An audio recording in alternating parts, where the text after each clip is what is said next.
And then, Yun, Jump may it. foul na yun. May foul na. Ronda Hollis Jefferson inamin, ang hirap niya, laban sa Hinebra sa Philippine Basketball Finals.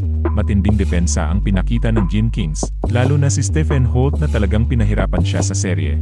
Magaling ang depensa ni Holt. Kaya kailangan kong manood ng film para makita kung paano ko siya matatalo. Aminado rin si Ronday na siya mismo ang nagpahirap sa sarili niya, masyado raw niyang iniisip ang laro. Kaya babalik siya sa drawing board at susubukang bumawi sa Game 6. Makakahanap kaya siya ng sagot sa depensa ng Ginebra? Abangan! Samantala humaharap si Justin Brownlee, ngayon sa sakit, at hindi natinag. Kahit may iniindang injury sa hinlalaki, pinangunahan niya ang Ginebra sa mahalagang panalo sa Game 5, isang hakbang na lang mula sa Philippine Basketball Commissioner's Cup title. Kahit may iniinda, sumabog si Brownlee sa second half. 16 sa kanyang 18 points, 14 rebounds, at 5 assists. Sinisikap ko lang tiisin ang sakit at magpatuloy sa panalo, sabi ni Brownlee, patunay kung bakit siya isang tunay na alamat ng Hinebra, isang panalo na lang ang kailangan. Matatapos na ba ni Brownlee ang misyon? Malalaman natin sa Miyerkules.